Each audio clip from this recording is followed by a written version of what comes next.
in our church property to sustain all of those deers, let alone the ones that we're not seeing. What'd you say? Deers? Yeah. Huh. So what I'm saying, I don't, is that a shot? Deer, whatever. Uneducated hunterman. He said, yeah. Yeah. Got a problem with it? But, anyways, it's not. Sean calls out everybody. He does. He's in a mood today. Nobody's getting by. Oh, Wait till the hockey game. Oh, man. I'm going to make you the referee. there you go. I challenge you as a believer, let that power get out. Blind people received their sight. People have been carried in. We're healed. Nobody touched them. Nobody laid a hand on them. We just praised the Lord and spoke the word of faith, and God began to heal the people. Here's fish. Yeah, let's go! Oh my gosh, he's a big. He landed inside. He kept me from, God, look how massive this is. The Casting Faith Podcast. Fish on. All right, welcome to the Casting Faith Podcast. Welcome back, episode 26. Let's go. We have Jonathan Miller. What up? What up? Put people to sleep over here. Welcome back. I'm so glad John is back. John's a 3-time guest, and he is amazing in every way. One of my closest friends. So glad you're here with us today. We got a powerful episode to bring to the people, Brother John. Welcome to episode 26. Yes. Glad to be a part. Yeah. Glad to have you back. This is 2 weeks in a row for you. And so we're happy to have you anytime, my friend. It's nice that you went home and changed your clothes. Yeah. I only live 15 minutes away. It ain't that much of a commitment. But yeah, today we got some cool topics that we're going to talk about and all of that. But before we get into all of that, how's things been going, man? It's going well. Getting ready to do a lot of fishing. Yeah. I'm getting ready to. I'm looking into buying a 6-foot pole with a new bait caster. Nice. Work my jerk baits a little better and go from there. Catch some fish this year. Yeah, Thanks, dude. man. I've I've never used a jerkbait. It's I don't even know what to look. I kind of looked for them yesterday at Bass Pro, and I was like, I think it's the long, skinny ones, but I don't know which one's which. And like, yeah, I've never had any experience with a jerkbait. it has its time, you know, its purpose, but Early season mainly, or would you say? I all mean, year? honestly, you can catch them all. You can catch with it all year. My experience with bass fishing is have you 3-4 poles ready to go with different types of lures, because every day could be different. Mm-hmm. You know, they're looking for something different. Now, with saying that, I have always, spring, summer, fall, have caught great sized and quantity of bass on a wacky rig. Yeah. I mean, like, let's go. but different Wacky spots rig's it. call for different things, right? So, jerk bait. I've probably fished with the jerk bait the least of all of the others, but it has its time. You know, get a little rhythm going, and a lot of times, in my experience, they'll hit right after you jerk that little pause there. You can feel a little tug, and you got them. That's so cool. Yeah. I'm trying to learn a new tactic this year of shaking the minnow on a jig head minnows. Yeah. Well, we talked about it last week a little bit with what that tournament was won on. It's the mooch minnow and the freeloader on a jig head. So what's the difference? It's like just a swim bait. Yeah, pretty much a swim bait, but you're more manually working it. That's cool. There's an app out there. I'm really forgetting the name Fish of Brain? it. Is it Fish Brain where you log and? Well, it is. No, not Fish Brain. This is a professional bass fisherman. You can literally put in the type of water you're fishing in, the temperature of the water, the conditions of the, like, is it overcast? Is it sunny? And they will give you exactly what they would throw. Yeah, that's cool. I thought that's pretty cool. Yeah, that's cool. That's cool. Yeah. I can't wait to get out, man. I'm having major withdrawals. What's have your not. go-to for lure? bass? Yeah. It would be a swim bait, I Yeah. would say. Yeah. That I like I like crankbaits too. But I'll alternate between crankbait, swim bait. Lipless or square bill? No, the square bill. I've used we call them rattle traps. Rattle traps, yeah. But I like old school people, we call them rattle traps. Yeah, I like rattle traps, but I prefer swim bait. I think of those three. I need to get into throwing wacky rigs though. I've heard so much success with I Texas love rigs. it. I love that finesse fishing you're creating, Yeah. and then like when you feel it hit. I mean, you're setting the hook pretty good versus some of the others with a lot of the treble hooks and stuff, where like the only time you'll really lose those fish is when you let off the tension. I love top water. Dude, that's what I was going to say. I love top water. We were talking a little bit before the show about our church softball league and stuff. And one night I was the catcher and I completely blew off the game. And I went out to wingfoot off the dock because I was like, it's summer. I want to be fishing. and so I blew off the game and I went. And I was like, I've never thrown this topwater frog that's been in my tackle box my whole life. I said, there's no way. I've seen videos. I've heard people get all excited about that. I said, I've never seen that. I don't believe this will catch a fish. I was like, it was dusk, so it was getting dark. I was just going to throw it to see what happens. And sure enough, whoosh, caught a big bass on it. And There's nothing like that. "Ah!" Yeah.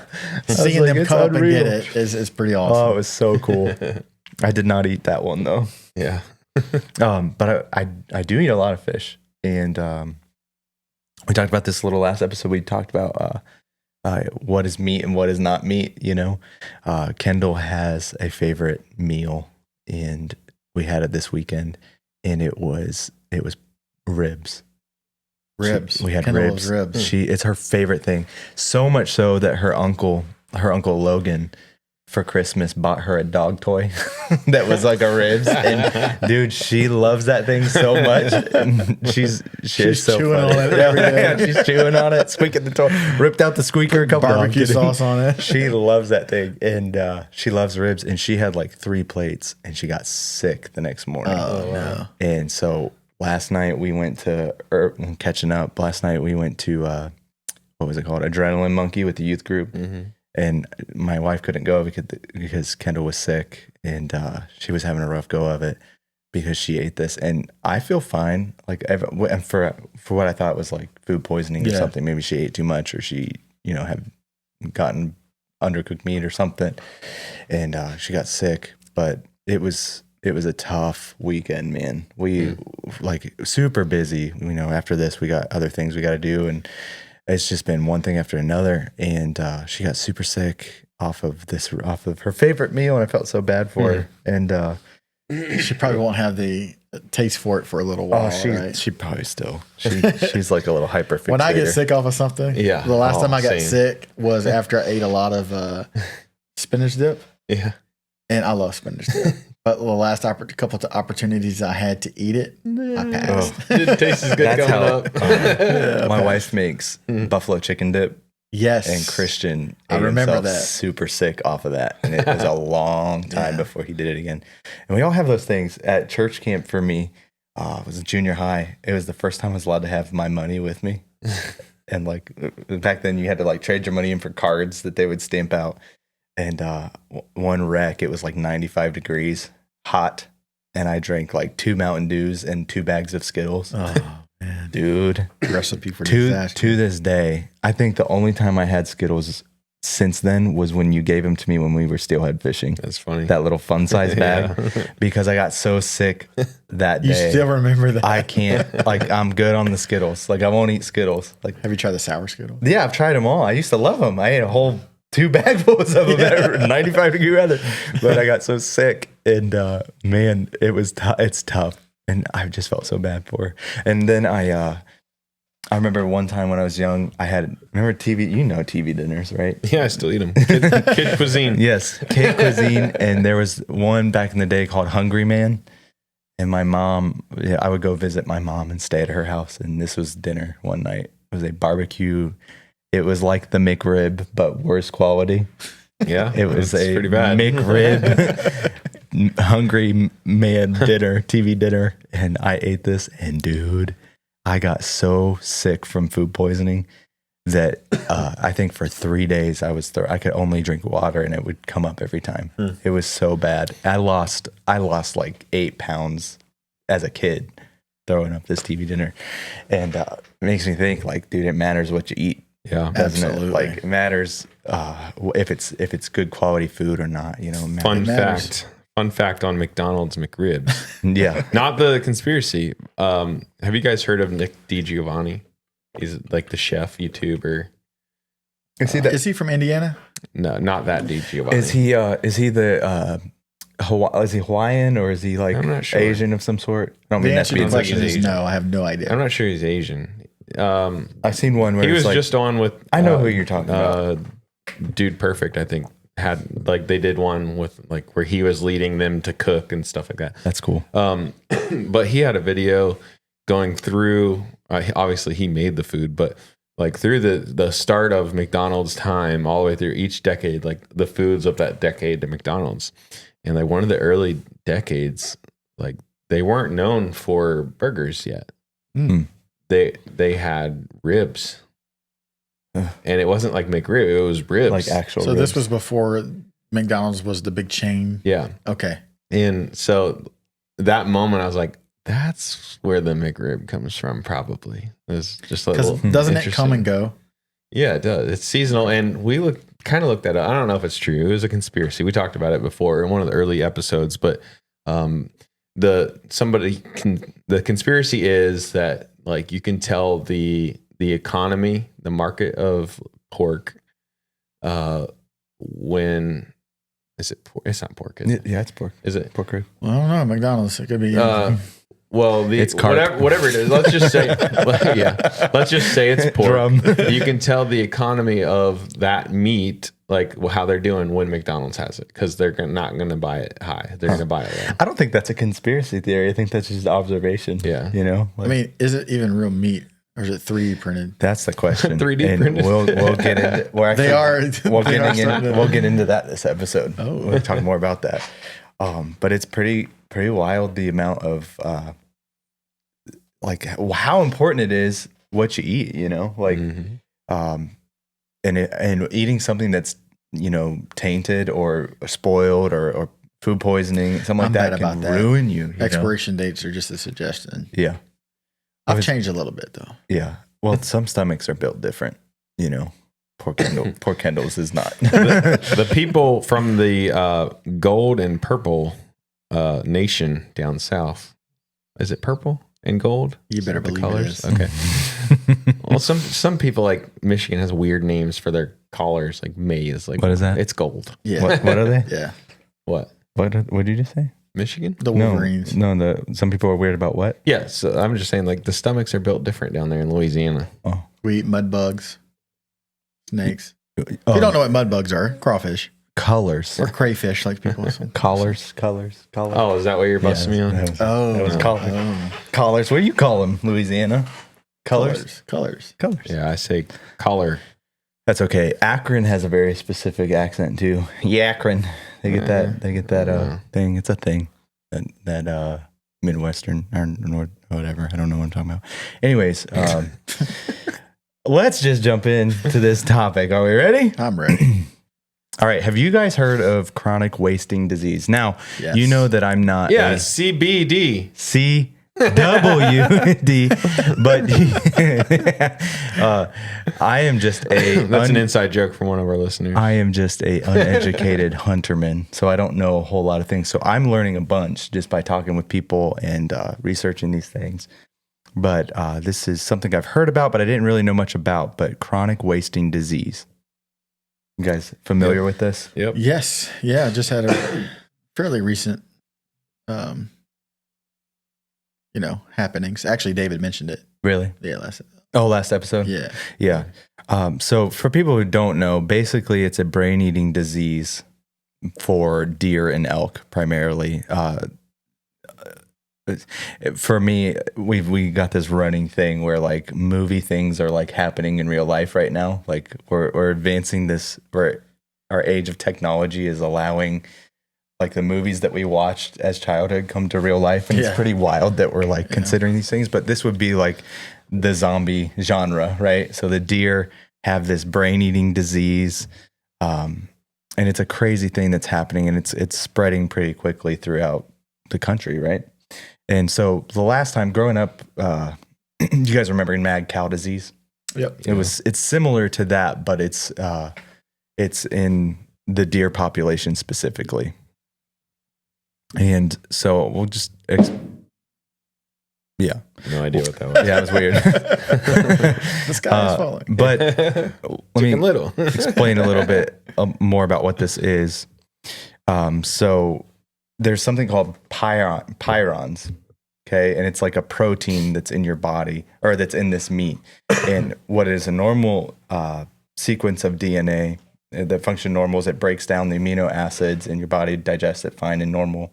Well, in this disease, and I'm not a scientist, so I'm just doing the best I can here. But this disease, basically, that same sequence of DNA is folded multiple times, and it's not when it digests, it doesn't digest properly, and it causes this condition where basically what this disease is it causes the brain to have little tiny holes in it, making your brain sponge-like. Well, the deer's brain sponge-like, and so it causes all kinds of problems for the animal, and it's highly contagious. So it's not just something that you develop and then it goes on to, it dies with you, but it's contact to contact. And so it's spreading rapidly. And the whole thing on this is that this is the question, and this is what people are faced with as deer hunters, which I'm not yet. First of all, it's hard to know if they have CWD. And second, if you shoot a deer with CWD, do you eat this meat? No. I wouldn't. No, you're not supposed to. Right. I don't even eat. Some people will disagree with me here, but I don't even eat meat that has been hit by the car. Right. Just So yeah. And this is the thing, like all of us would say, no, we wouldn't. But here's the deal. This disease cannot be transmitted to other species. That makes sense? Like, it's not going to go from deer to dog or deer to cow. No, but you're likely to get sick from it, right? Well, no. Oh. And that's the thing. And I this don't is care. This is the well, I'm in agreement with you, but this is the thing. And I would never recommend eating this meat. But here's the deal: it doesn't cross the species barrier. So you have this disease that only affects the deer. It doesn't cross to other animals, and it certainly doesn't cross to humans. So theoretically, and this is not advice, I would not eat it. I don't advise to eat it, but eating it would not cause you to get this disease.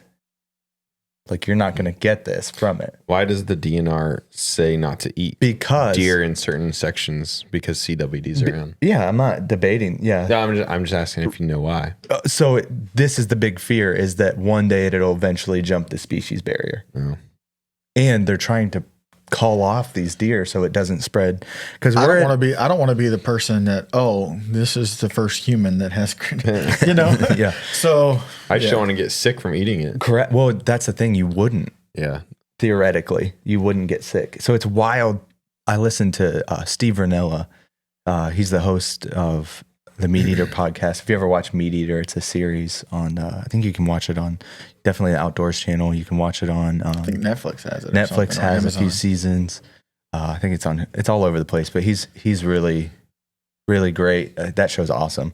But he talks about this, and he's like, I could never advise like people to eat this meat, even though like there are people out there who are like, he knows buddies who have eaten 4 deer and served it to his family in a year. And it's like, he said, I just couldn't make that. Did they have a call. big life insurance policy? It didn't hurt at all. Yeah. It didn't hurt them at all.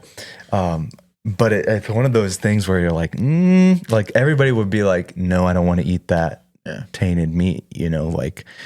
That's like catching a fish in your skin and cleaning the fish, and then like you see some find pinworms or something in it. You're not gonna no. You're not or gonna any weird color. I'm not chancing it. Yeah. But it's an interesting thing because the science says don't, like probably not wise to eat that.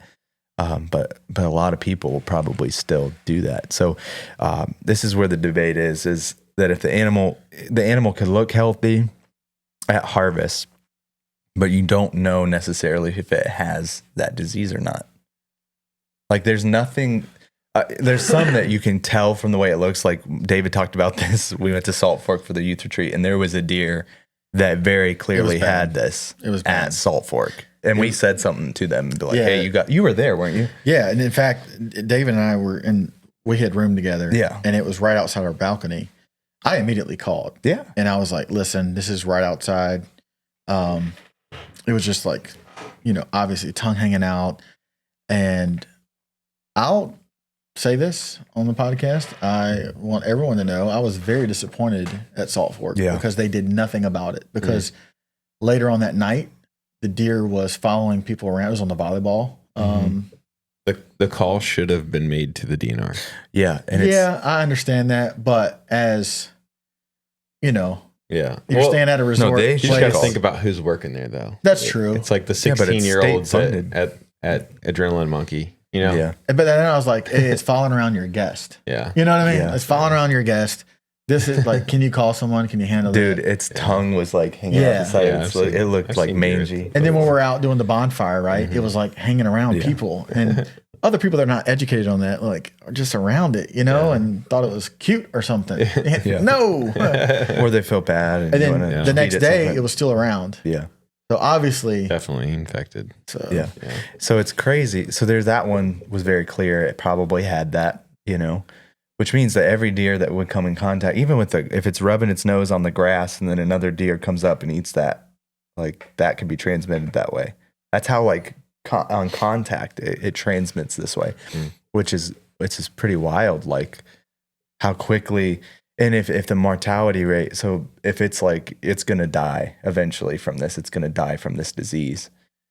If that spreads quickly enough, we're potentially in a spot where scale this, if nothing is done about it, scale this out a long period of time, you have no deer.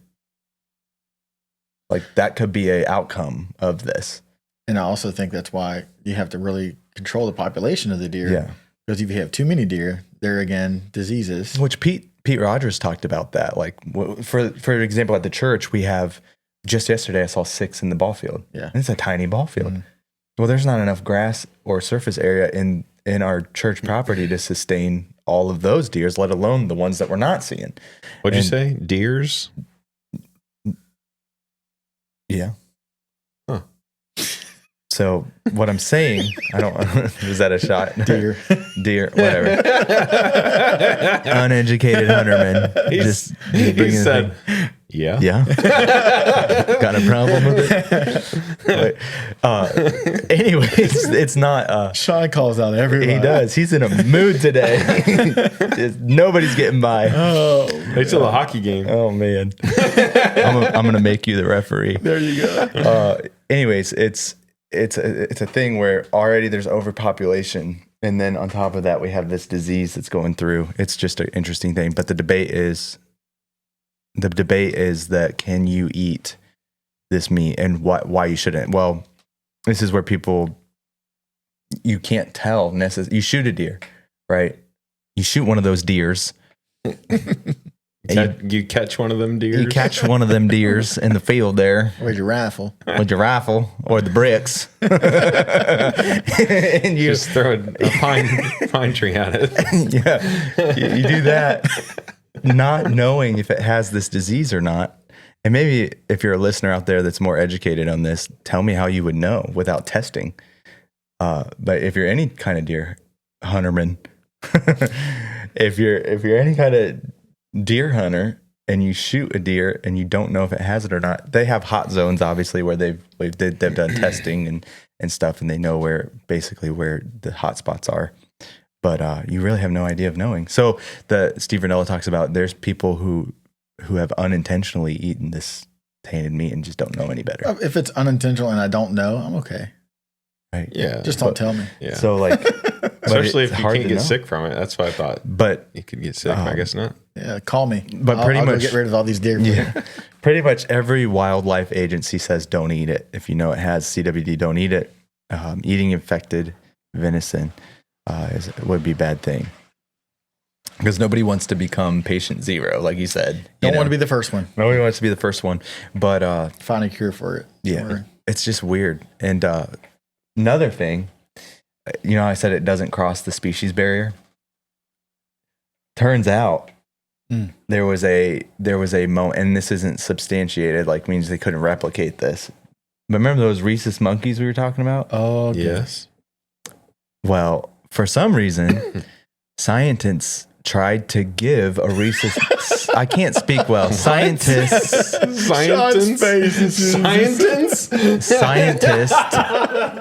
tried. He said scientist. I need Sean to go pray. We're going to talk about brotherly love and how to treat your friends. Compassion and kindness and encouragement, all these things. That's on the deck. Anyways, scientists... Mr. Collar is going to call me out on my mispronounced words. Anyways, they gave the rhesus monkey CWD. What? They were able to give it the disease, but it wasn't able to be replicated. Interesting. So is this going to be like COVID-25 or something? Which means I just don't understand why they would attempt, other than to try to find a cure. Why are we trying to give monkeys I don't CWD? get it. I don't understand why. Okay, let's see what the monkey does with this disease. Right. So this is kind of like you said, with the Wuhan virus getting out and escape, like that whole situation. It was gain of function research. Now, saying that 5 years ago, Research cancer cures. would have got us pulled from the platforms. What's really crazy is, and I don't support watching this show, but I did happen to see Big Bang Theory, and one of the girls works at a lab, and she made a joke. When was the show? This was probably like 10 years ago, right? She made a joke about giving a bunch of monkeys something and they go crazy and spread a virus across the entire world. I was like, there's a bunch of that. What in the world? It's doesn't make sense. When we were younger, COVID's not the first COVID. COVID's just SARS. Yeah. And SARS, there was a SARS outbreak, like in our childhood. Like, it's not the first time. It was just really politicized. And most of the time, these diseases come because of gain of function research. They're putting CWD in deer to try and figure out a cure for the deer, and then it gets out, and then it crossed species barriers, and now we have an epidemic. Like, that's how this happens. And then all these people that have a medicine to take from it get really rich. That's what it's all about. They get really rich. So make lots of money. Yeah. Pharmaceutical companies are living it big every time an outbreak happens. Yeah. So is it a pandemic then? I don't know. I think some. Like we talked about last episode. Yeah. I'm a realist, and so I think there's a mixture of that. There's no doubt about it. I mean, yeah. I don't know. I'm just saying it's pretty wild. Like, that this kind of stuff happens all the time. And for deer and the chronic wasting disease, some people are just like, like, let me just eat. I shot it. I'm going to eat it. I don't want to waste it. Like, or they don't know, unless they're in a hot zone. Like, some regulations, like some areas are making you test the meat before you at harvest. Like, you have to send a sample in or something. Usually you hear like the only way to, what they say is, like, do you know if it appears sick, don't eat it. Yeah, but I wouldn't. Yeah, I wouldn't. If it's acting different, or if it looks like mangy. Yeah, that's such a weird, target, right? Like, but how do you know? Not really, because once you start hunting, you know how a deer reacts. Yeah. And it's quite evident when something's wrong. So, like, if it ain't snorting you off and it knows you're there, there's a problem. Yeah. So that's if it's different. Walking up to you, But that's different a from problem. Unless you're in Talmadge. them city deers that come up to you and City deers? deers. Yeah, I'm gonna say it a bunch. You can call me out all you want. It is all right. Sorry, you called me out on caller. It's all right. Just don't call you a police officer, and we'll be No, all right. because that's a felony. Auxiliary. I don't know. I'm not any of that. No, I'm not saying you are. He Calm retired. down. He's retired. Anyways, it's just weird that people would consider even. In my opinion, it's weird that people would consider eating meat that's tainted. I agree. And so, just interesting. Bangladesh, they hang the meat and there's like flies all over it, and That's wild. then they'll. Is it Thailand or maybe it was Bangladesh, but there's like these videos of street vendors like scooping out food with their hands into people's India, Bangladesh. dude. You see the one guy that's got cross-legged and he's like Yeah. his feet, and there's like rats all around them. Yeah, that's normal. Thailand's probably more culturally like upgraded, right? I was in Bangkok, Yeah. and there it was. I mean, most of the vendors on the street were like selling shirts and stuff like that. I didn't see much food. They had McDonald's in I was probably Thailand. at the wrong place. They had a lot. They had a Krispy Kreme in Thailand. Nice. Yeah. Yeah. So I mean, a lot of tourists there. So. Yeah. So what's the weirdest thing you've eaten overseas then, meat wise? Believe it or not, I mean, there's not a lot of weird stuff. I will say when I was in Singapore, I tasted durian. There's a fruit over there. Yeah. Horrible. I've had durian and it tastes like socks, like dirty. It's horrible. It smells worse than dirty socks. It's pretty bad.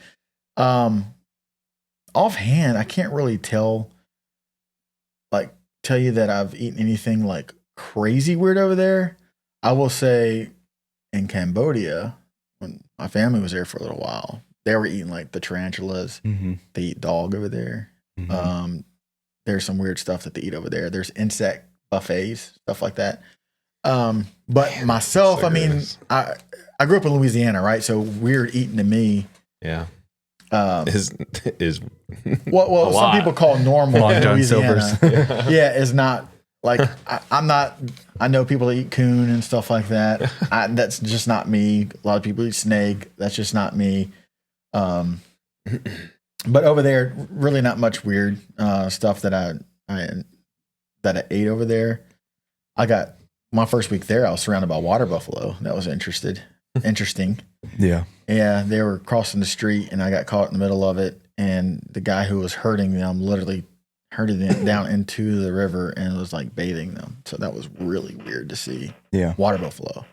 I will not try anything that I don't already like. That's how. You've got to expand your That's palate here. Spoken Sean. like a true 5-year-old. When I was in Brazil, there was tons of opportunities to try all kinds of different fruits and stuff. And Try it. No way. You get those opportunities very. I know. You know, I know. Try I'll let the deer. Everybody else. Try the CWD Yeah. deer. How you gonna know if you like it? So, How you gonna know if you like I mean, it? how are you going to know if you can contract this unless you eat it? How are we gonna know?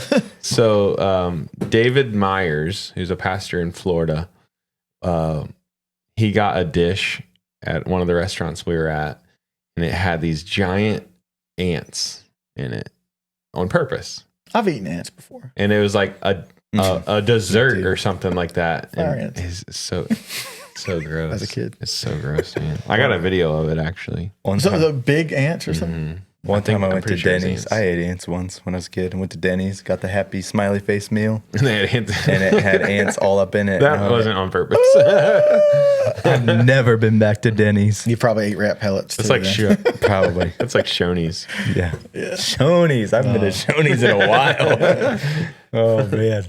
Yeah. But yeah, it's wild. Questionable. I went to a Brazilian steakhouse once, and they had some interesting meats. I don't remember all of what it was, but I ate a I lot went of to everything. Brazilian steakhouse in Brazil, Mhm. and I've been to Did you eat Brazilian zebra? steakhouse here as well. Which is better?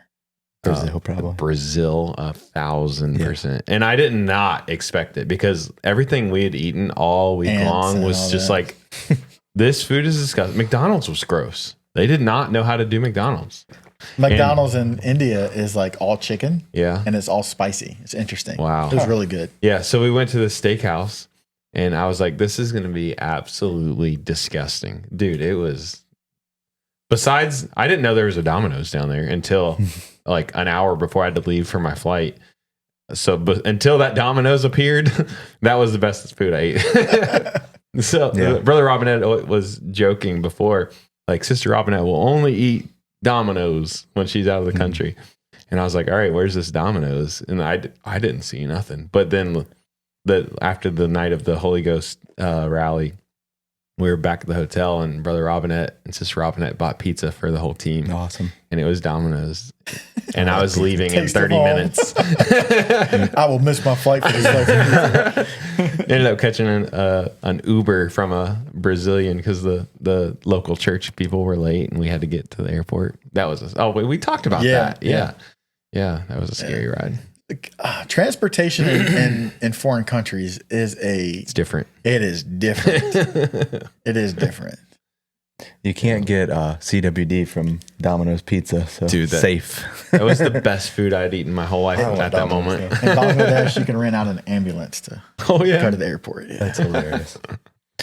So well, does that even work? Because in Brazil, police nobody yields. Yeah, to anybody. It doesn't work because everybody knows. So literally, the ambulance is there, lights on, sirens going, and no one moves. Yeah, that's what I kind of figured. Because even the police were trying constantly police chases in Brazil. Like, it was wild, but nobody would move. The only people what in the world is that happening have here? good transportation in like Bangladesh that I've seen is like the diplomats. Yeah, and the prime minister, stuff like that. They will literally block the roads, and they don't even know they have a traffic problem because they never have to experience traffic. Yeah, Man, big problem. There was a shooting outside of our hotel one of the nights. Wow, and it was just like no big deal. It was like no big deal at all. And Trayshawn didn't hear it. Trayshawn was staying in my room. He didn't hear it at all. It woke me up. It was like machine guns going off, literally right outside. I looked outside and it's like cops everywhere. And like 3 hours later, when the sun came up, nothing. Well, thank the Lord. Like that would have been blocked off for a week. In America. Hosed the streets off already. Yeah. Nothing to see here. They had the deers come in and the salt pork. That deer. It's funny. So you haven't really had any unorthodox, questionable meats, brother. I'm not eating anything outside of chicken nuggets and macaroni and cheese. But you've had those TV dinners though. And they do this though. When they cook the meat, they cook everything. So like out in the what do you call it? Outside the city, in the villages. I don't know why it took me so long to come up with that word, but in the village and stuff, like when they were serving like duck. It's okay. The deers will forgive you. The deers. They serve the duck head too, bill and all. Yeah. Bill and all. So like whoever's the guest Cheeto. of honor or whoever that is considered to be, they get served the duck head. Oh wow. I'll pass. My dad got served the duck head one time, and he like took the duck head and he gave it. What an honor! He gave it to the dog. The guy with him, and that's fun. So there's lots of interesting things. But here's another crazy things. What's happening? We talked about this a little bit earlier. Now there's lab grown meat. Yeah, and I'm not talking like we've heard like Beyond Meats and stuff that are vegan friendly. This is like actual meat that's grown in a lab. Actual meat. Like woolly mouses. They probably woolly mice. There you go. Hey, you remember. But you didn't catch me on that. You corrected yourself so quick. I'm a little nicer. I'm a little nicer, except for you called me out on color. He showed some compassion. That's all right. I showed compassion. Every now and then. I'm growing. You're a disciple. Speaking of growing, I'm in the character. Growing during the episode. During the episode. No, I don't want to. Anyways, lab grown meat is grown from cultured meat. So they take a sample, and it's a real animal muscle tissue, but it never came off. Like when it's grown, it's not like they went out and shot this animal. They're growing meat in a lab. It was never a cow or a deer running through a woods. Not that cows run through woods, but scientists take these few cells from an animal, like a biopsy, and they don't kill it, and they grow those cells together. My wife's into sourdough. You have to constantly feed it and stuff like that. And so they're building this fake meat, like growing. Sourdough. Does your wife do sourdough? My wife and kids do gluten free. So sourdough? whatever that is, that's not sourdough. No. That's sponge. Oh, it's horrible. That's rice cakes. So I sent Charlie and David with their wives in a group on Instagram Of the sourdough bread. yeah, the girls holding their sourdough like guys hold their fish. Did you say your wife has to feed it? Yeah. So All I like, can think of is like, okay, it it's feeding sounds, time. it's weird, but that's exactly how it is. Like, Wow. And she's gonna get at me for this, but like, you have a starter, Did you feed the sourdough today? and then she's got to feed it flour to keep it growing, and it's alive. Wow. And so it grows. I could just hear her. Charlie, can you let the sourdough out No, I don't. to use the bathroom? Question: when you bake it, is it murder? No. Well, I mean, if you cook anything, Maybe. is it murder? No, I don't know. Yeah.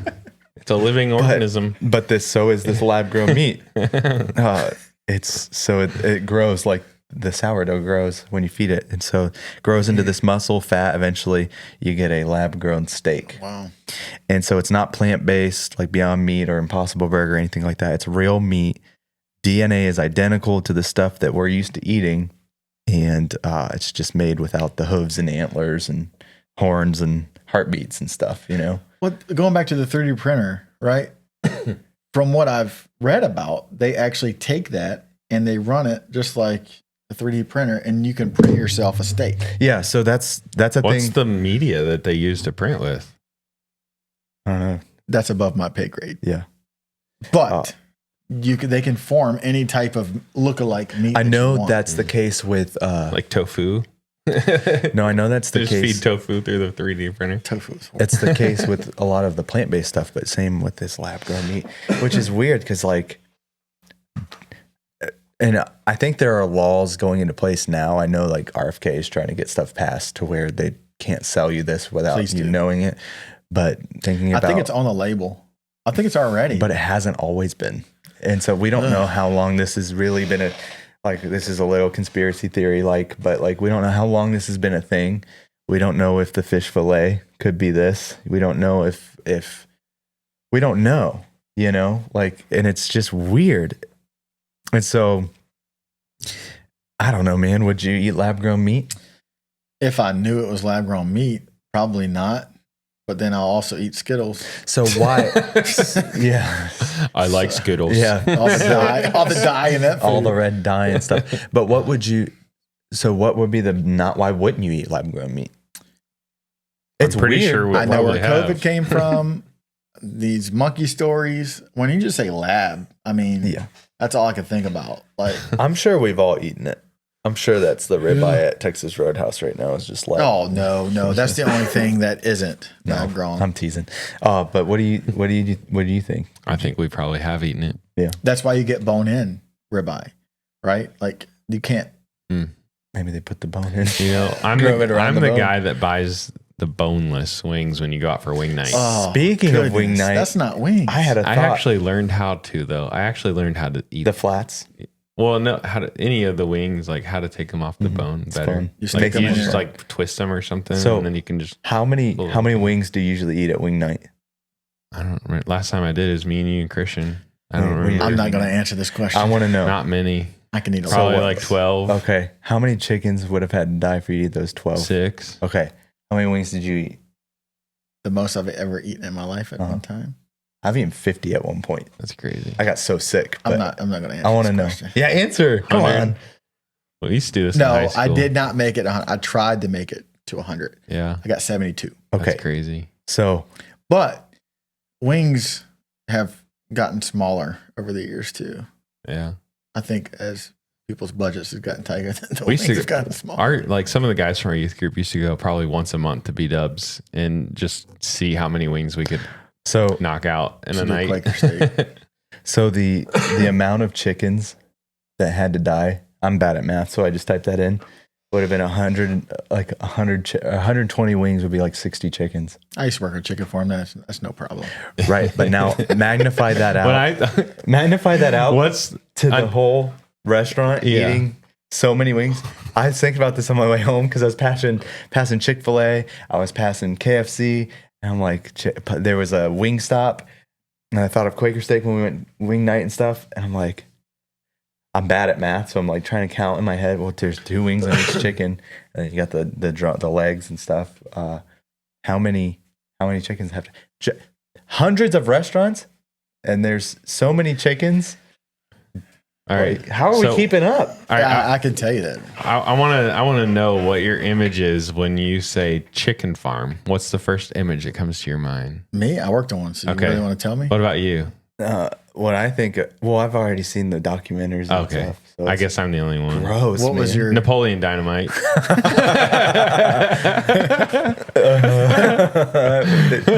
Yeah. Yeah. what the chicken farm? So you have hatcheries. Okay? Yeah. You have hatcheries, and then you have the farms where they drop off the biddies, and within 40 days they're full-grown chickens. Yeah, we used to raise meat chickens. We bought the genetically engineered ones to be. These were like 6 to 8 weeks to be full grown. Isn't that wild? And it's One that we what bought. it is they're still babies, but they're in full-grown bodies. Mm-hmm. And so it's all in what they're eating, the feed. Yeah. So you got a bunch of stuff that is not great for you at all, is what these And their chickens are food. eating. And then you're in part eating that, and that's not Yeah. good. And so what we would do is every couple of days you would go in and you would raise the water and feed lines. And so the chickens that are not growing, you dispose of. But you literally fill up these long chicken houses when they first drop them off. And those the were the biddies. chickens that are in the kid cuisine meals. Yeah. Yes. That's what I got sick of. And That's the those lab are grown. those are the Samples. ribs you're eating. It's really chicken. Those are the chickens they take back to the lab. They get a biopsy, and then they grow lab grown meat out of it. Like, it's So, wild. the brands like Tyson, Mm-hmm. brands like Sanderson Farms down south, those, you're producing thousands and thousands of Yeah. chickens, and you're turning them over. Purdue You're turning them over. produced another one. Like 8 houses, like turning them over for every 40 days. You have a couple weeks to get your houses ready for biddies again. You're turning them over. So it's, So that I admire the desire to feed everybody, right? Like with the lab grown meat and stuff. But like, it just feels like, is that really what I don't know. It's end probably game profit is? driven. I'm curious if anybody else thought Napoleon Dynamite. Yeah, leave in the comments. I wonder if I'm alone. Unfortunately, I've watched since I was a kid, someone I've known always had chicken houses. So I've chicken watched farms. So. I've watched a documentary called Food Inc. and it ruined me for stuff for a while. And I got over it and started eating stuff again. But Can't get away from it. no, it's just part of it. But Yeah. I guess it matters. What we eat matters, and right now it just feels like most of our food is terrible for us in America. That you can afford. We were at Chick-fil-A last night before we went to Bass Pro, and my wife was like, could you imagine if we had to go kill all this food right now instead of just being able to drive up here? And I was like, that's a lot of chicken right there. Like, even if it wasn't even chicken, but just anything. Mm-hmm. That's kind of, you said Chick-fil-A, and sorry, I'm using my phone here, but I just saw. Ordering food. Ordering wings. Well, how many ingredients are in a grilled chicken nugget from Chick-fil-A? I'm There should curious. not be that. 52. I just had 12 of them. Are you just making that up? I did make that up. Okay. Yeah, I just ate a whole box of them yesterday. they're delicious. It was such a weird time to eat Chick-fil-A yesterday because I didn't use any Chick-fil-A sauce. Mm. I was driving and I was That's the just like, worst. I would just eat this and just. How did you not? I just powered through it. Ugh. Yesterday was such a rush. I got off work early and did some errands to get the boat legal, and then had to run to Bass Pro Shops and then run to the youth event. It was nonstop. You ready for this? Yeah, let's hear it. 22 ingredients. Oh. Wow. Why do you need 22 ingredients? So for what a would it be grilled if seasoning? you were to take a Some chicken? are, yes. If you were to take a chicken and bread it and fry it, how many ingredients many. do you think it would be? Not a whole lot. You got Yourself Three versus. yeah, like 3, like Yeah. oil, flour, chicken, Yeah. seasoning. eggs. 4, I'd probably 5 because I like putting like the garlic powder and all them. Yeah. And 5 or 6. seasoning, Under salt 10. and pepper. That's but crazy. 22 for a grilled chicken nugget. And this guy I watched the video on, he's like a health guy and he goes to these different places. Like, okay, you might as well eat a fried nugget versus a grilled nugget because like, why do you need 22 ingredients? Oh, grilled, not even. Like, No, that was grilled. Oh, wow. Yeah, no, that doesn't make any sense. So a lot of these people think they're making healthy decisions, No. but really what you're doing, any type of fast food, the debate, Cane's versus Chick-fil-A. I know right? where you stand on that. Canes all the way. It's The never, outcast. it's never frozen, right? And you can taste the difference. I always tell they know who they are. I tell them, okay, you can go and eat the frozen Chick-fil-A nuggets and just eat that, or you can go get fresh chicken That was fried grown in a chicken lab. farm. But I mean, in reality, a lot of people think they're making a healthier decision by getting Yeah. grilled, this, I that, and think- another. But What's crazy to me, I mean, it is less calories. eat at somehow. home. it doesn't mean it's healthier though. But like, Yeah, but it makes If you're like watching your weight though. yeah, no, it definitely better. I try. I mean, I'm more of the, if I'm trying to eat healthier, I'll eat the grilled, but I just think long-term body. what's effects, crazy right? is the lack of transparency in our food in general, right? Yeah. And we've been told our whole lives, like, it matters what we eat. It matters. What we eat matters. What we, even from grade school, learning the food pyramid, which turns out was like, if you flip the food pyramid upside down, it's a healthier eating diet, which is hilarious. Yeah, You it's gotta be crazy. reminded. That's why I loved where I grew up because, we always had beef Yeah. from our own cattle, right? We ate fish that we caught, right? We ate deer Mm-hmm. that we harvested, Yeah. for the majority. And we had a 5-acre garden where we had our beans, our corn, we had our squash that Yeah. we grew. So we did a garden last year. We're doing another one now. I'm getting it ready. We had a lot of squash. All of our produce was from home this time, and it was all organic. Makes a and difference. It was nice. You said it'd work better upside down. That's what a lot of. I'm not a Fats, oils, and nutritionist. sweets 1st. Mhm. That's crazy. Eat dessert yeah. menu before you No, eat. it's not necessarily. Eat dessert, Just then that, drink but some milk, and fats then and eat some oils. fish. Fats and oils are more essential than grains for your body. Not necessarily the sugar. What I'm saying is that this was the model Yeah, that they educated the whole world with. yeah. And they're saying, load yourself up with these carbs, these breads, this gluten. Which turns into sugar, which gives and kids then give yourself hyper- some vegetables. And then And then if you have ADHD. time, Yeah. fit in the meat and dairy. And it's like, And you take medicine for this. if you flip it upside down and you eat meat, dairy, Yeah. oils. I would definitely put bread in Last. that whole group last. Right. So what I'm Yeah. saying is, like, a lot of people think if you flip the pyramid upside down, it's better. You'll live a longer life and better. I wonder what they did in the Bible days. Yeah. Manna. Yeah. Man. Manna is a lot of food here. Well, speaking of the Bible days, it's a good segue. In Numbers chapter 11, verse 4 through 34, the Israelites were wandering in the wilderness. And we talked about manna. You just talked about manna, brought it up. God was providing for them through this. They get taken out of Egypt. God delivers them, and they're wandering. And they immediately start complaining. Yeah, you're wandering. There's nothing good comes from wandering. And they're complaining. Moses, there's no food. Yeah. And God provides. What did he call them? He called them a stiff-necked people. Yeah. And God provides what? He provides food. He provides manna. And then they complain, Moses, there's no water. And Moses hits the rock, and there's what? There's water. Man, So there's a God's- lot of complaining here. Yeah. And so God's providing for them. Oh, yeah. Brother Jason, love that. God provides for them. And the Bible, they come to this point, though, where they're getting sick of God's provision. They're getting upset because all we have is manna. Moses, there's no meat. And they're getting so angry and so irritable and frustrated and complaining about that they didn't have meat to eat. And so they're backbiting and they're complaining. And God gets angry at them. And he sends quail and he sends meat for them to eat. And it ends up costing them deeply. He gave them what they asked for. Psalms 106:15 backs this up. And God does give them this meat. And the Bible says, while the meat was yet in their mouth, he sends a plague against them and they die while they were into their cravings. And so they craved something so much. What they wanted this meat so badly. Is there anything wrong with meat? No, there's not.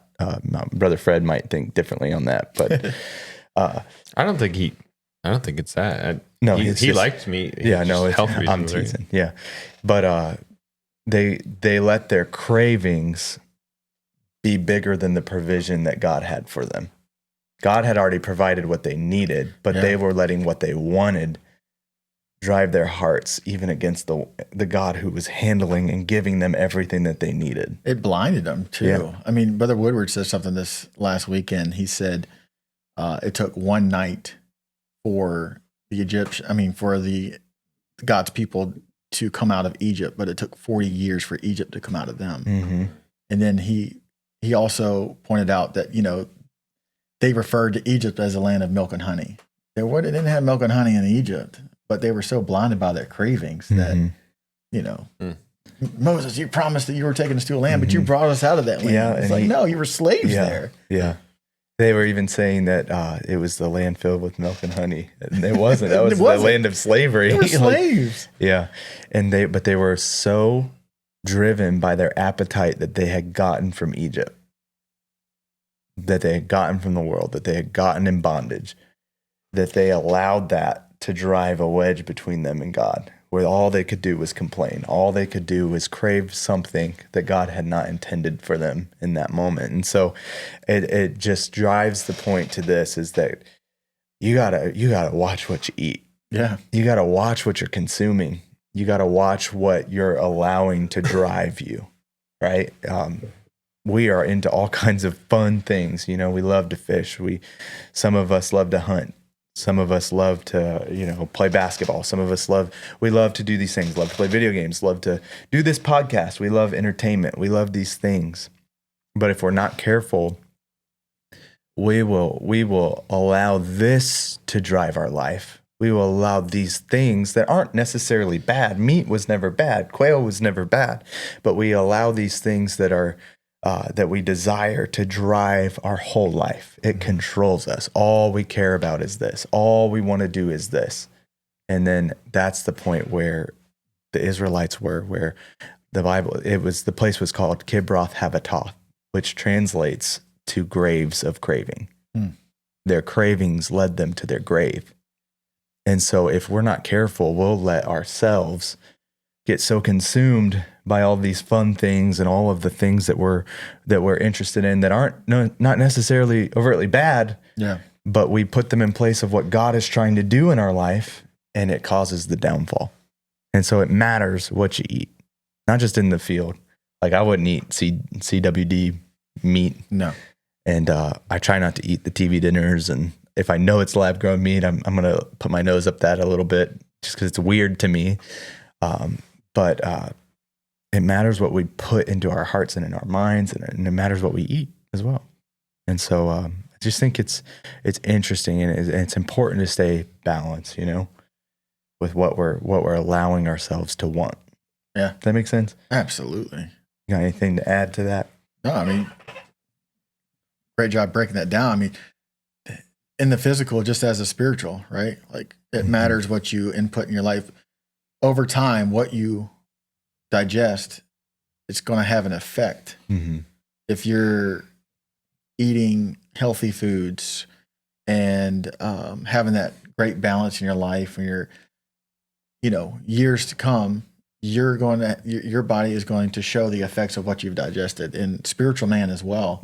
Mm-hmm. In Psalms it talks about, setting no evil thing for your eyes. And we were just talking about this earlier, and then last night, I was actually mentioning this to someone, when that was written, there was no TV, movies, anything like that. It was probably talking a lot, in my opinion, about different writings, different things that they were entertaining, evil things. And when I had mentioned, I was talking about the Word of God. Be careful about the books you read. There's so many books. I'm such a huge, before I read a book, I'm going to look at the author. Mm-hmm. What does this author believe? Before I read a book, am I reading my Bible? Yeah. So many people love to read these books written by even great men of God. They don't pick up their Bible. At the end of the day, these are men. Yeah. These are humans. There's only one book that was inspired by God, and he's the author. Yep. I'd be very careful about digesting other books if you've not digested the Bible. If that makes any sense. It's wise. Yeah. And as somebody who's written a book, it's a lot of you in that book. Yeah. And if you're not, like, to speak It's to something what you're saying, passionate about. if you're not, if that author isn't in alignment with the Bible or with God, you're getting a lot of that. A lot of that's going to come through. And if you don't know the word of God to discern, okay, that's definitely his opinion. Yeah. As a human, a lot of people will take opinions and make it Bible, and it's not. Right. So, it's very important. Very important. It's always like a search within myself, like, what am I putting before me? Right. And not necessarily, for one person, it may not be evil, but it's also like time too. Yeah. Like, and a lot of, thing I noticed too is like people. Yeah. Who I allow to influence me, who I hang out with. Brother Carson once preached a message, and this might not be the title, but the premise was, if you show me your friends, I'll show you your future. Yeah. And part of the Israelites, in the wilderness, you can even study back through history. Some of the Egyptians got through and came with them. And there were, there was people who were heavily influenced by the culture of Egypt, which came by brushing shoulders with people in Egypt and taking the teachings of Egypt with them. It matters who you hang out with. There's a reason, Sean, that I chose to have you as the co-host of this podcast. Like, I wouldn't just pick anybody. There's a reason you're a guest today. There's a reason I have the friend group that I have. It's not because I think that I'm better than people. It's not because I think that that I stick my nose up at other people. It's that I surround myself with people. I try to surround myself with people who make me better, who are going to help influence my life and my desires and my cravings and stuff, to keep that in alignment with what God wants for my life. Does that make sense? Like, I try to surround myself with friends, people, and things that are driving me closer to God, not further away. So I think that's a huge part of this, is that you have to, you say, put no evil thing by your eyes, or your ear. You could apply that to everything, or your ears, music, or your friends, or the music, or the games, or the TV. Like, you could apply that out right to just about anything. Don't surround yourself with fishermen that are gonna cause you to waver. You're talking about cravings, and like that goes back to like what does everyone crave as humans, and that's relationships, right?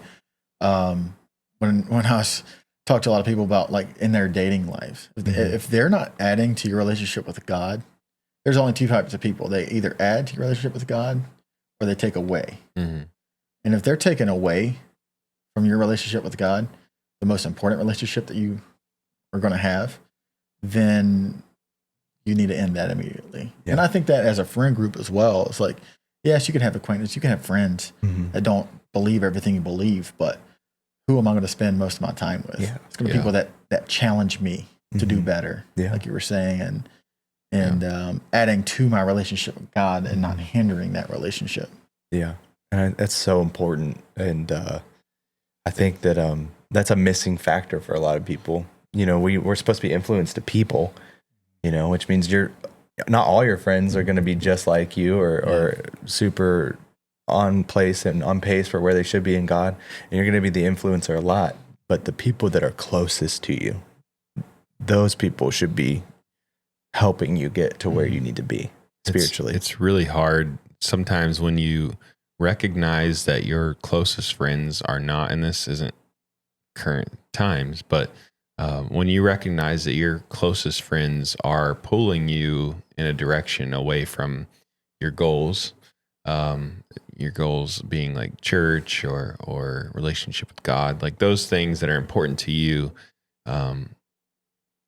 when you come to reality that these friends are against the things that I believe, being able to kind of draw back from those friendships is very difficult for a lot of people, but it's necessary. and there's ways to do it without hurting people. And if anybody listening does have those relationships and those friendships that aren't edifying, I would say, like, talk to your pastor. The best way to handle those situations and those friendships, because you've got to surround yourself with people who are edifying to you and to your spirit. Yeah. And you got to think too, because we've all been there where we've had influences in our life. Maybe they were great, like, to start out with, but you can see the trend of them leading you in a different way. Maybe they even live for God. Maybe they're good people, but maybe it's not a good relationship for you in that moment. You know, there's a way to preserve that relation without ruining that relationship and making them an outcast. There's a way to go about it in a way that's not offensive, and that you don't need to burn the relationship down. Yeah. You know? Our whole goal is that all of us are serving the Lord. And we love everybody. Yes, absolutely. Yeah. And so I just think that was on my heart the other day. Is like, man, what am I craving? Like, I've been dying to get out fishing, you know, but like, when's the last time I buried my face in an altar and wept for souls? When's the last time that I went on an extended fast so that I could see revival in Talmadge? When's the last time? And I'm being open and candid with everybody right now. Like, what's my craving? You know, when's the last time I sacrificed something that I want to do for what I know needs done? And that's the challenge, right? Like, what am I craving? Am I unintentionally eating things that are not good for me? Am I eating CWD meat? You know, am I eating this artificial stuff that is just, maybe it's not going to kill me today. Maybe it doesn't hurt me now. Maybe it's not, you know, it's never crossed the species barrier. It's fine to eat, you know, I worked hard for this. But like, you know, just because there's no symptoms, you gotta really look at yourself hard and see what you're craving. And so for me, the balance has been, God, you've got to come first. Yeah. You know, you're more important than a fishing trip. You're more important than this podcast. You're more important than all the other things. This relationship has to be first. I can't miss days of prayer. I can't miss Bible reading. I've got to get the I got to get that good bread in me. I can't miss these things, because if I do that, then I'm going to crave everything other than what I know is right. Tell people all the time, and it's been told to me, and it's been true in my life. And so I try to share as many people as I can. But if we don't get this right, our relationship with Him right, then nothing else is going to work out the way that God intends, or that we see, you know, success and relationships. Like, that is the most important relationship. If we don't get that right, then nothing else will work out. Yeah. When you're in tune spiritually with the Lord, like, you start to think like the Lord. Not that, you know what I'm saying? Yeah. Your mindset is aligned with kingdom work, and your heart is aligned with kingdom emotion, and everything is more oriented in kingdom victories. And it changes your life. Yeah. Change your life. And so when you're aligned. That's the point. I think the point of this episode is that, you know, be careful what you consume. You know, for some Israelites, it was their grave. Their cravings caused that. And thankfully that, you know, some deer hunters are eating CWD meat, and that hasn't affected them yet or now, you know, like, or some things are just not worth the risk, you know, why, and that apply that to the spiritual side too. Some things are just not worth it. Some activities, some places, some quick full belly isn't worth contracting a disease. Yeah, it's not worth it. Let it go. You know, it's just not worth it. It's good. And so that's the point of this episode. We got another section for you here. We're gonna do kind of like Would You Rather. We'll do this in place of overrated, underrated, kind of the same thing. But Would You Rather? Would You Rather Rapid Fire Edition. Okay. All right. Okay. Nice. Would you rather, Jonathan Miller? If I could dance, I'd dance to this music right now. I like it. Would you rather? Would you rather eat 5-year-old beef jerky from your glove box in your car, or lab-grown steak on the grill? They're probably around the same thing. I mean, There's a texture-wise. I'm probably going with the jerky. Yeah, you think? The reason why, I mean, it's been smoking, for years, right? Marinating. So, it's just been marinating. Am I eating That's a the whole tough one. thing? So just old beef jerky from the glove box or a lab-grown steak from Costco.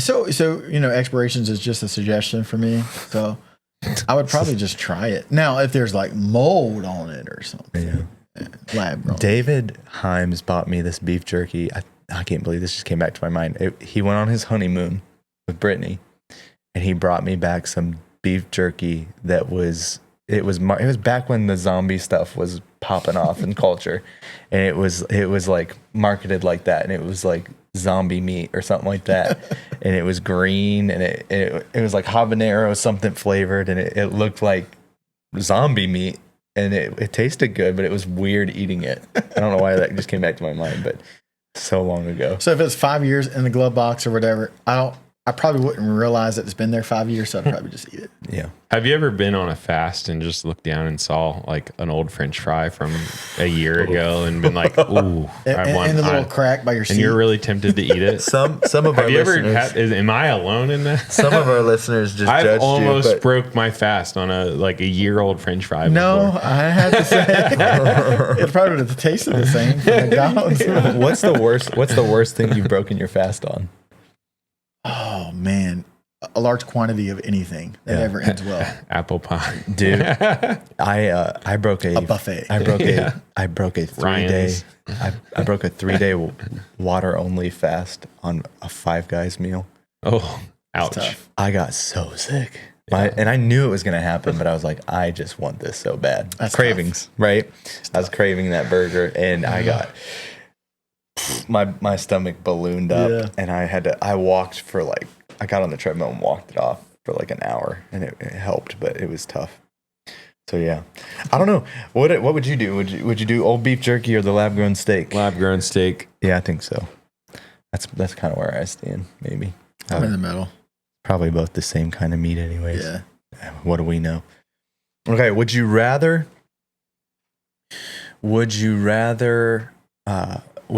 only eat bread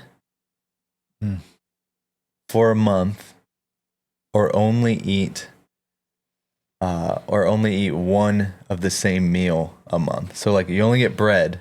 Like think of this as like a extended fast. Would you rather only eat bread, or like let's say you only get to eat a number one from McDonald's one time a day? That's easy, bro. That is easy. Number one. Yeah.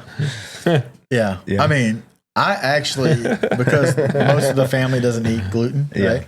So I don't eat much bread. Yeah. But you get your bread intake from the number one. Yeah. Yeah. So Yeah, it was an easy I one. think you would be very large for eating bread for a month. I think Either way. Either way, you're gonna be very large. No, well, if only you throwing some peanut butter and jelly on that bread? or would you only let's say this. Would you rather you could never eat fast food again, I'm out. but all you had for all the other stuff you got was good quality food, like meats and stuff like that. I'll never eat fast food again. But you could never have it again. That's okay. Pizza, I'm fine Chipotle, with that. I'm fine with that. all the things. But I would you miss only it, get good but quality I food. never feel good after I eat it. Yeah. So. What about you? Oh, dude. Fast food all the way. Take I'd miss fast Taco food Bell. away. I'd miss Taco Bell. Oh, that's gross. I love Taco Bell. Yeah. All right. So I would say, and then this pairs with overrated, underrated. Lab grown meat, overrated, underrated. Overrated. Yeah. Yeah. I think we're mean, messing with things we should. Yeah, like leave it alone. Yeah. Like, back in the garden, right? He didn't make a lab for meat. He gave us animals. Yeah. I don't even know if that's They don't related. even really eat meat, but then Well, they just eat. Well, I mean, the first animal that was sacrificed, Yeah, right, was was after the for garden. to clothe them. Yeah. So they would just eat fruits. Can you imagine that? Like, you just named all these animals, and then like you sin, you realize you're Gotta go kill Kyle exposed. Like because of that, your buddy Bob the Buck over here is now going to be sacrificed. And to you gotta clothe wear you. them as your You gotta wear undergarments. You know, Bob. I mean, you got to wear Bob. Yeah. They probably have the same emotional feeling as the guys that put weights in fish Oh, every day. man. Adam looked at Eve and says, "How's Bob doing today?"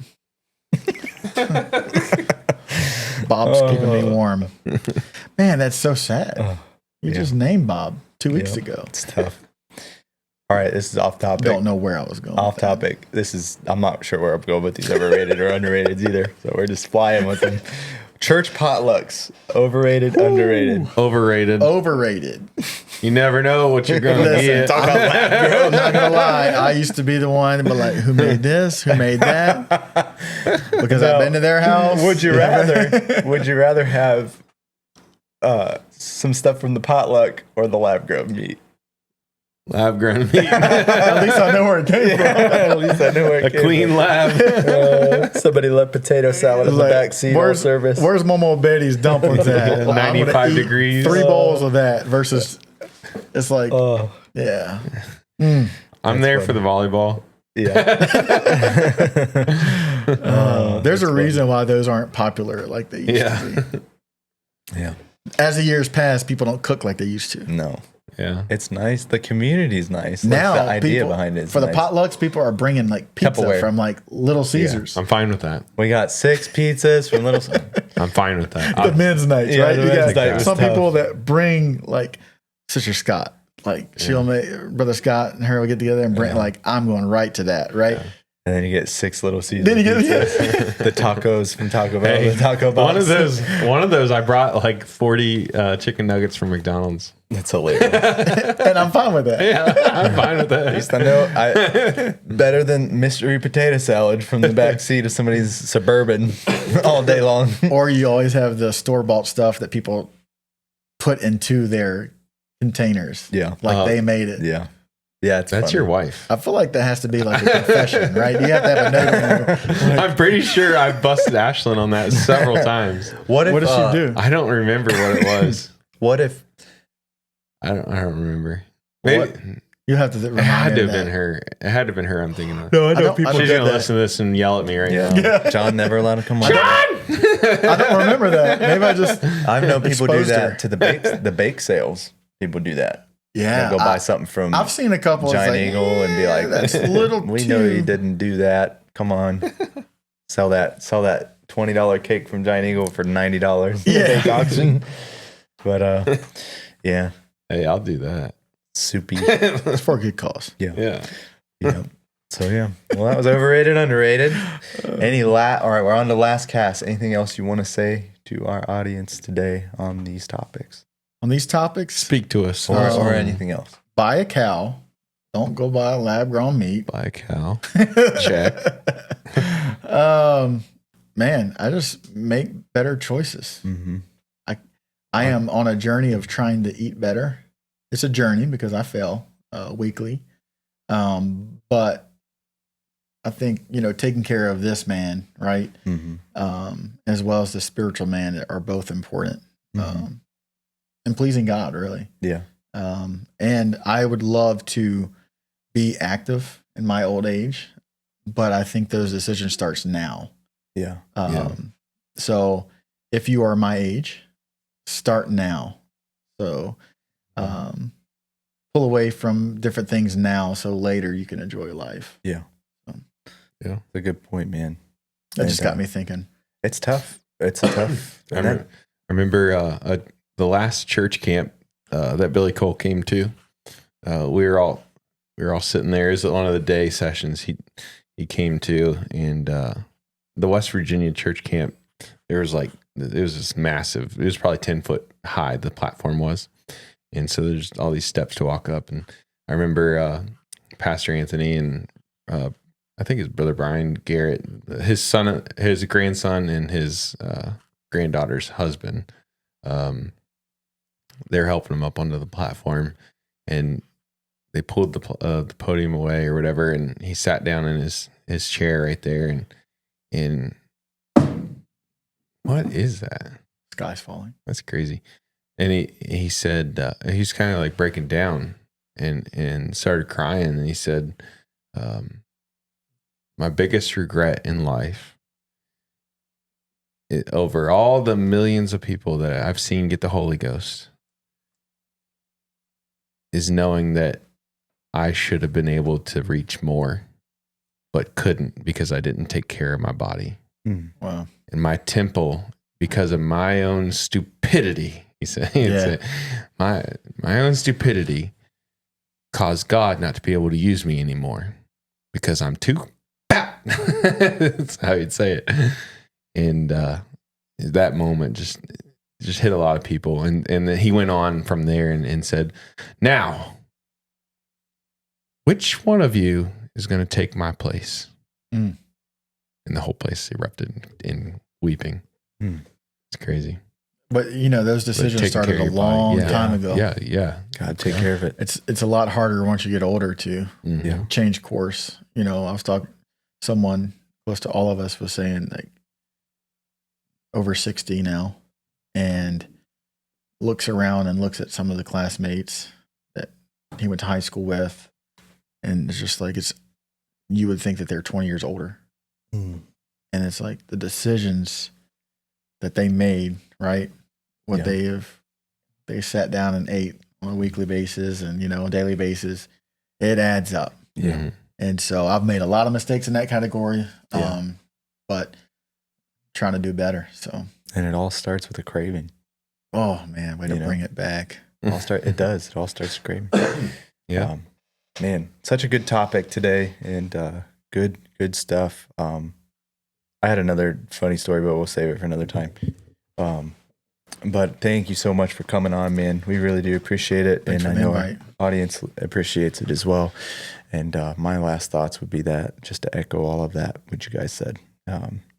Matters what you eat, matters what you take care of yourself. And that's spiritual and physical, like it really does matter. Be careful what you allow yourself to consume all the time, because that does affect you. Whether you've gotten away with it for 20 years or 30 years, or if you just started a bad habit, it affects you and it will catch up with you. And so that's kind of the point of this episode, is just to watch your cravings. Don't eat tainted things. Your body is the temple of God, so take care of it and treat it as such. And so we hope you enjoyed this episode of the Casting Faith podcast. If you did, or somebody who needs to hear this message, share this with somebody. Give us some engagement. Share this with somebody. Leave a review.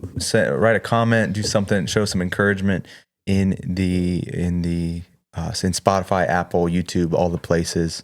But we're so glad that you joined us this week, and we pray for you that you would take these words to heart. But until next time, we'll see you on the other side.